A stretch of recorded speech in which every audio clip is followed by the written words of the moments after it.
జగన్ గారికి తెలిసొచ్చిందా ఎన్నికలు ఎలా నిర్వహించాలో, ఎన్నికల్లో ఎలా గెలవాలో, ఎలా చేస్తే ఎన్నికల్లో గెలుస్తామో, ఏమేం చేస్తే ఎన్నికలు గెలుస్తామనేది జగన్ గారికి తెలిసొచ్చిందా? ఇదే మన పాఠం. అర్థమైందా? మన తమ్ముడు కూడా ఇదే. జగన్ గారికి తెలిసొచ్చిందా? తెలిసొచ్చిందో లేదో ఒకసారి కనుక్కుందాం, విషయంలోకి వెళ్దాం. ఫస్ట్ అయితే కనుక మీకు తెలిసిందో లేదో తెలియాలంటే ముందుగా నాకు లైక్ చేయండి. ఎన్నికలు ఎలా నిర్వహించాలి, ఎలా నిర్వహిస్తే ఎన్నికల టైంలో ఎలా చేస్తే మనం గెలుస్తాము అని మీకు తెలిసిందో లేదో తనకు తెలియాలంటే ఖచ్చితంగా మీరు లైక్ చేయండి. లైక్ చేసి మీ అమూల్యమైన అభిప్రాయాన్ని, ఎన్నికలు అంటే ఎలాగైనా ఎన్నికలు నిర్వహించేది అనే దాని మీద మీ అభిప్రాయం ఏంటో తెలియజేయండి. కొత్తగా మన ఛానల్ చూస్తే పక్కాగా సబ్స్క్రైబ్ చేయండి. ఫస్ట్ లైక్ చేయండి, నాకు మోటివేషన్ ఉంటుంది, ఎక్కువ మందికి ఈ ఇన్ఫర్మేషన్ షేర్ అవుతుందో అవసరమైతే షేర్ చేయండి. ఎన్నికలు అనేది ఎలా ఉండాలో భావితరాలకు తెలిసేటట్టుగా మాట్లాడుకుందాం. ఎన్నికలు అంటే ఇలాగే ఉండాలి, ఎలా చేస్తేనే మనం గెలవగలం, ఎలా చేయకపోతే మనం గెలవలేం. కాబట్టి మనం గెలవాలంటే ఏమైనా చెయ్యాలి అనేది ఖచ్చితంగా తెలియాలి. అది తెలిసిందా జగన్మోహన్ రెడ్డి గారికి? అది మనం మాట్లాడబోయేది.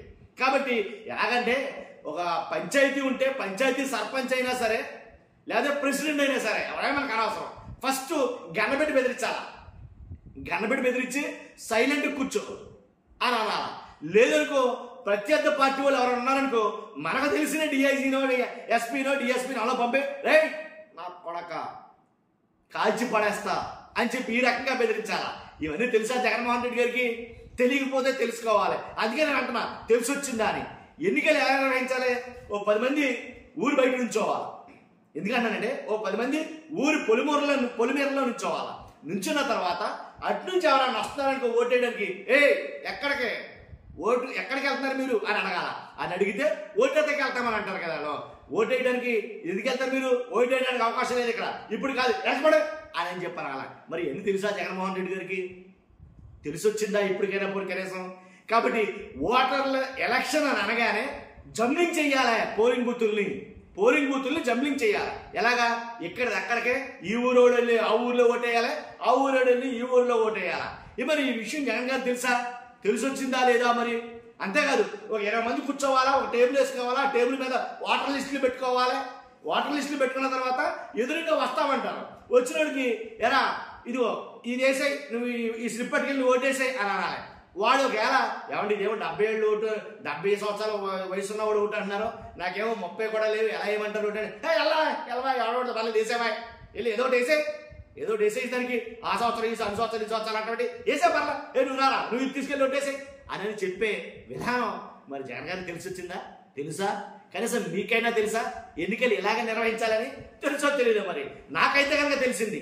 ఎన్నికల సరళి, పోలింగ్ తీరు, ఎన్నికలు నడిపించే విధానం ఇలాగే ఉండాలేమో అని నాకు అర్థమైంది. కాబట్టి అందుకే అంటున్నాను, జగన్ గారికి తెలిసిందా? సామదాన భేదోపాయ దండోపాయాలు అన్నీ కూడా వాడేయాలి. ఫస్ట్ వాడేయాలి. ఎన్నైతే అస్త్రాలు ఉన్నాయో ఎలక్షన్లో గెలవడం కోసం, ఎన్ని అస్త్రాలు అయితే ఉన్నాయో ఏమీ దాచుకోకుండా అన్నీ వాడేయాల. దౌర్జన్యం కానీ, బలవంతం కానీ, గొడవలు కానీ, కొట్టేయడం కానీ, బెదిరించడం కానీ, తుపాకీలు చూపించడం కానీ, గన్లు చూపించడం కానీ, ఊరు పొలిమేరలో కాపలా కాయడం కానీ, ఇవన్నీ ఇవే. ఇప్పుడే ఇలా ఉందంటే జస్ట్ 2 జడ్పీటీసీ ఉప ఎన్నికలు, వాటికే ఎలక్షన్ ఇలా జరిగిందంటే 2029లో ఎన్నికలు అనుకుంటున్నాం, లేదా 28లో అనుకోవచ్చు. మొత్తానికి ఎన్నికలు ఎప్పుడు జరిగినా సరే దీనికి మించి డబల్ ఉంటుందేమో అని అనిపించింది నాకు. కానీ మరి అప్పుడు తట్టుకోగల క్యాపబిలిటీ ఉందంటారా జగన్ గారికి? ఇలాగే నిర్వహిస్తే కనుక ఎన్నికలు మరి అప్పుడు గెలవగలరా జగన్మోహన్ రెడ్డి గారు? కాబట్టి అర్థమైందా? తెలిసొచ్చిందా జగన్మోహన్ రెడ్డి గారికి? ఎందుకంటే మేము ఓటేస్తాం మహానుభావ, నీ కాళ్ళు పట్టుకుంటాం, మమ్మల్ని ఓటేయనివ్వండి, మా ఓటు మమ్మల్ని వేయనివ్వండి, పోలీసు అధికారులు కాళ్ళు పట్టుకుంటామంటే కనీసం కనికరం కూడా లేదు కదా. మరి ఎన్నికలు ఎలాగే నిర్వహించాలని తెలిసొచ్చిందా జగన్ గారికి? ఆ విధానం ఏంటో అర్థమైందా?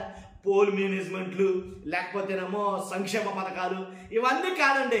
అసలు ఎలక్షన్ ఎలా నిర్వహించాలి అని తెలిసొచ్చిందో లేదో మీకైనా తెలిస్తే కనుక ఖచ్చితంగా కామెంట్ రూపంలో తెలియజేయండి. ఫస్ట్ అయితే లైక్ చేయండి, మీ అభిప్రాయం తెలియజేయండి. కొత్తగా మన ఛానల్ చూస్తే పక్కాగా సబ్స్క్రైబ్ చేయండి. Thank you very much.